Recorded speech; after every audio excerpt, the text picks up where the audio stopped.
بەڵاکەم تەوەری یەکەمی پرۆگرامەکەمان گفتوگۆکەین هەمڵەتە تەوەرێکی گرنگە کە باز لە تێکچوونی ڕۆژی ئەمنی و هەروها کاریگەری لەسەر ئایندەی عێراقەکەات ئەلبەتەوە کە زانین کەم بەیانی یاخود ڕۆژ هەیە کە هەڵەسین لەخۆ بە بۆردومان یاخود بە موشکەکان بە بەڵە هێرشەکان خەبەرمان نەبێتەوە یاخود بە کوژرانی سەرکردەکانیش بە هەمان شێوە هەر دوایین سەرکردەی حیزبوڵڵا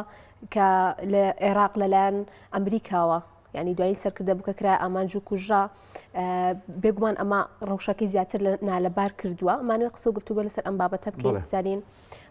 ئایندەی عێراق بەرەو کوێ دەڕوات سەرباری ئەوەش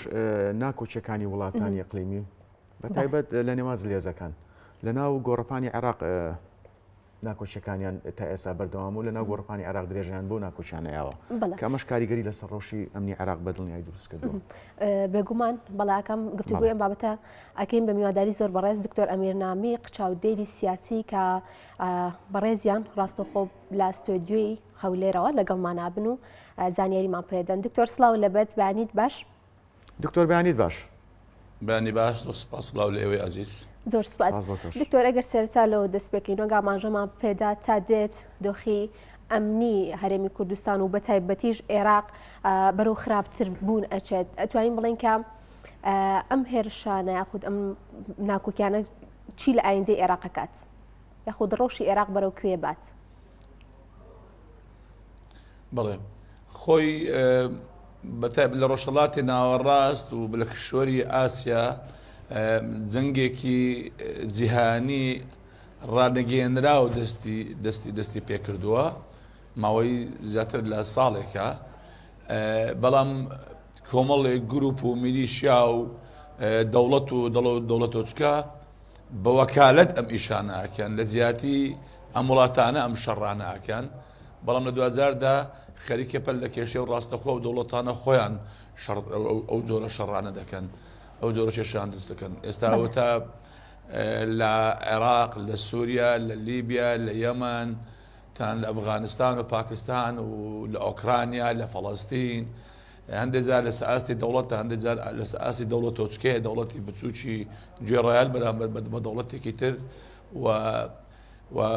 بەشێکی تر گروپ و میلیشیا چەکدارەکان کە چەکدار کراون تیار کراون بۆ شەڕی بۆ کارن لە زیاتی هەندێک وڵاتی تر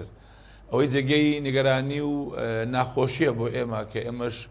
وەکو هەرێمی کوردستان بەشێکی لە دەوڵەتی عێراق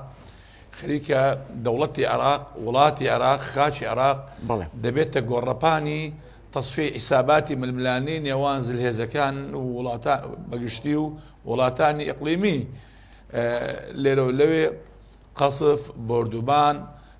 تەداخلاتی هێزی عەسکەری داگیرکردنی ئەو خاکە یعنی ئێمە ئەوەی کە دەیبینین بەڕاستی هەست پێ دەکرێت کارەساتی گەورەتر بەڕێوە بێ ئێمە هەمومان هەڕەشەکان دەبینین ڕۆژانە خەڵک دەکوژرێ ڕۆژانە هەم لە مستشارەکانی عێراق هەم لە هەرێمی کوردستانیش بۆردومان هەیە بە درۆن و خەڵک شەهید دەکرێت و خەڵک دەکوژرێ ئەگەر بێ و بە زووی دەوڵەتی عێراق لە ئاستی مەسئولیت چارەسەری ئەو کێشانە کە هەنگاوی جددی و عەمەلی نەهاوێژێ بۆی بە نەبڕی ئەو گروپە میلیشیانە بکە کە نەدەدرێت لەلایەن هەندێک وڵاتان و بۆردومان هێزەکان و هێزەکانی ئەمریکا و بەرژەوەندی وڵاتانی تر دەکرێت من پێم وایە دۆخەکە بەرەوا قالێکی خراپتر دەڕوە. بەڵێ دکتۆر بەشێک لە شەقامی سیاسی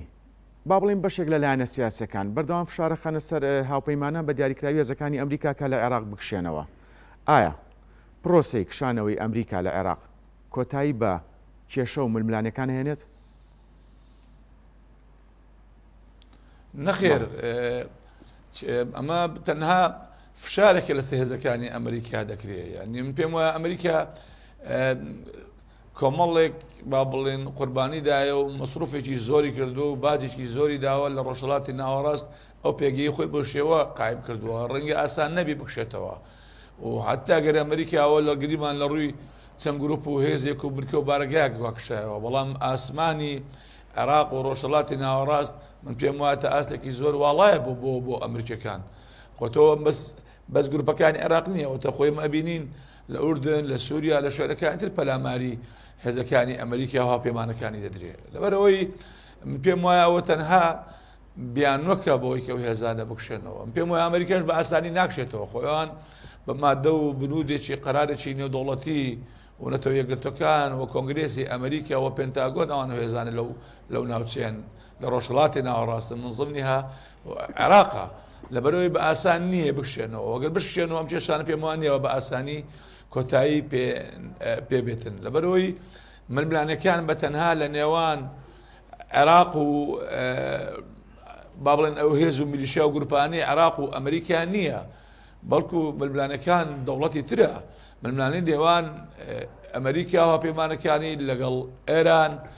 ئێران و سووریا و تەنانەت ڕووسیا و چین و کۆریا و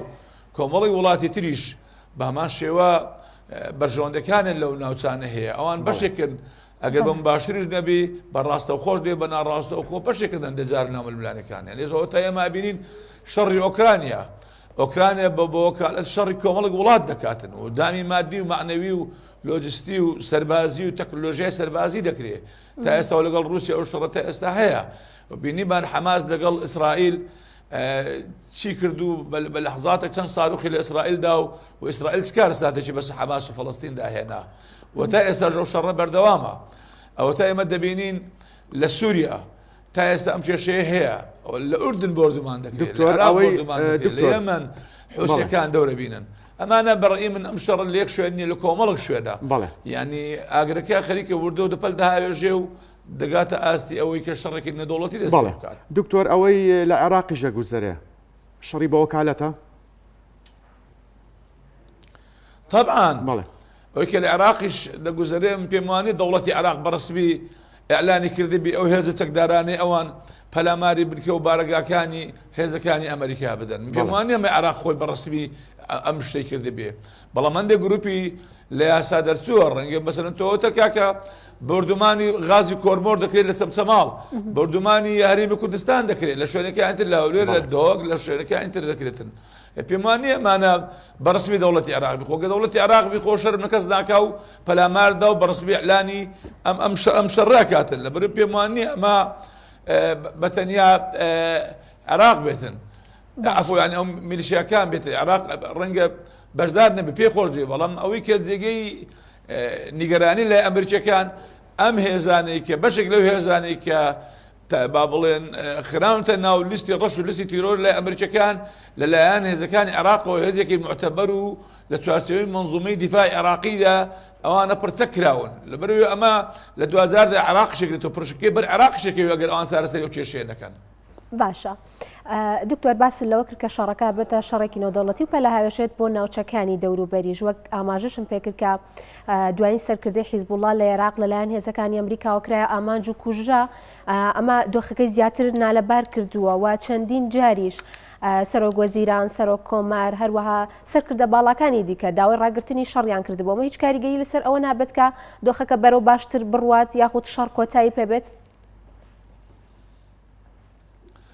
ئەوەی ئێستا دەگوزەرێ بەداخەوە منەوە نیە با بڵێن ڕژبینم بەڵام هیچ تەسەوڕێک ناکرێت کە ئەم شەڕە بە ئاسانی کۆتایی پێبێ لەبەرەوەی وەکو باسم کرد بەشێک لەو گروپ و میلیشیانە لە خارجی ئیرادی خۆیان ئەو شەڕاکەن پێشتر ئاماژەم پێدا عێراق ئیعلانی نەکردووە شەڕی ئەمریکا بکە ئەوەی کە هەیە کۆمەڵێک گروپ و میلیشیا هەندێکیان لە یاسا دەرچوون مثلا بۆچی غازی کۆرمۆر چەماڵ بردومان بکرێ بۆچی هەولێر بردومان بکرێ بۆچی شوێنەکانی تر بردومان بکرێ لەبەرەوەی ئەمانە با بڵێن ئەم حاڵتە هەیە بەداخەوە سیادی عێراقی تێک چووە سیادی عێراقی و خاچی عێراق و بەس بەناو دەوڵەتە ئەوەتە دەیان بنکە و بارەگای هێزەکانی تورکیا لە عێراق هەیە ئەوەتە ئێران لە ناو خاچی ئێرانە بردومانی هەرێمی کوردستان دەکات لەبەرەوەی پێ بۆ ئەمریکا و هاوپەیمانەکانی بەفڕۆکەکانی ڕۆژانە بردومان دەکەن و ئەوە تا دوێنێ پێری گۆرە بەرپرسانی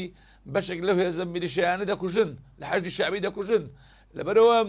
بەداخەوە عێراق ئەبێ بیر لەو بکاتەوە سیادی جارشکە بۆ بگرێتەوە سیادی معادلەی نێودەوڵەتی ئەویش بەوە نابێ تەنها عێراق و دەوڵەتە بەڵکو بەوە دەبێ عێراق کار لەسەوە بکە لە هەردوو لایەنەکە خۆشی بتوانێ عێراق لە ڕووی ئەمنی و ئەمنیەتی وڵاتانی تر بپارێزێ باشە جیاواز لەوە دکتۆر وەکە زانین کە 100 ئیمزا کۆ کراوەتەوە لە ئەنجومەنی نوێنەران بۆ ئەوەی کە هێز ئەمنیەکان لە عێراق بکرێتە دەرەوە ئایا ئەم هەوڵا سەر ئەگرێ و لەگەڵەوە شەوە کە زانین کە سبێنە بە پێی و کارنامەی بڵاو کراوەتەوانە گفتوگۆکرێ لەسەر و هێرشی کە ئەمریکا ئەنجامی داوە مەش هیچ کاریگەریەکێ بێت لەسەری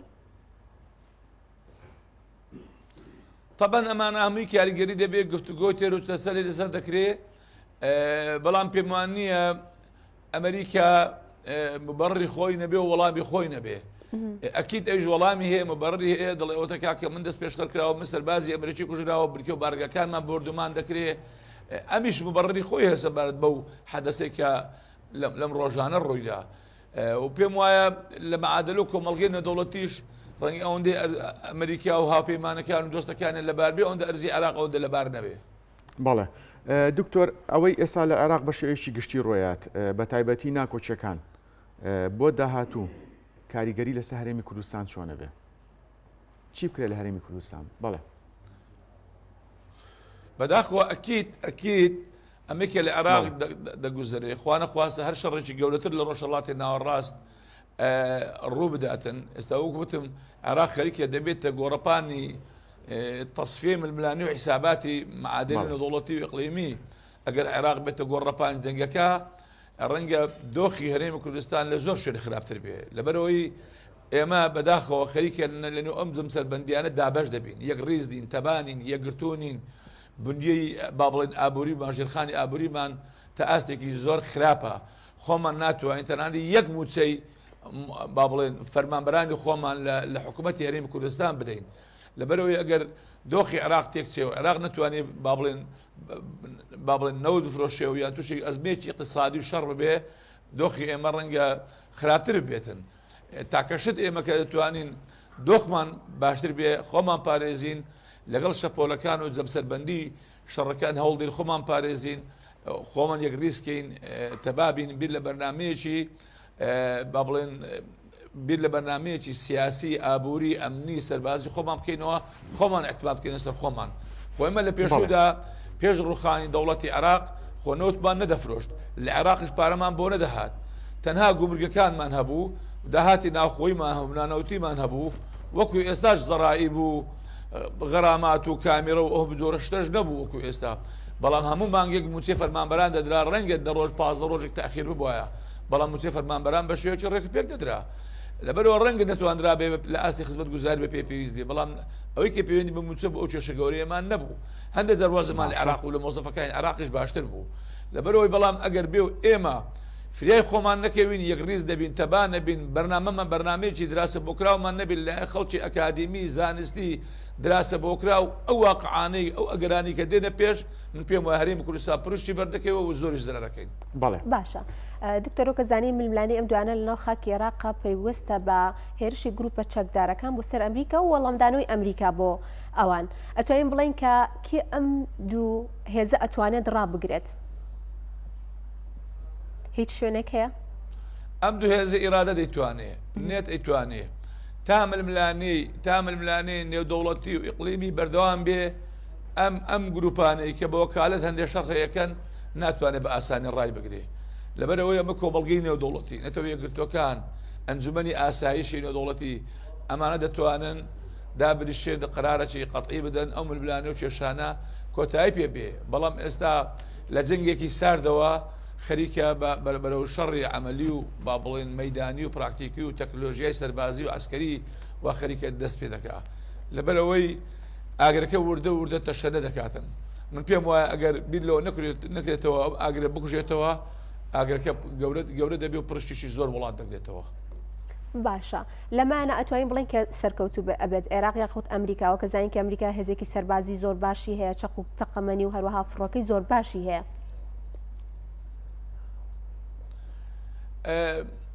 عێراق دەوڵەتێکی ئەوەندە بەهێز نییە نەکەوتۆ تۆ سەسکی خۆی ڕەنگە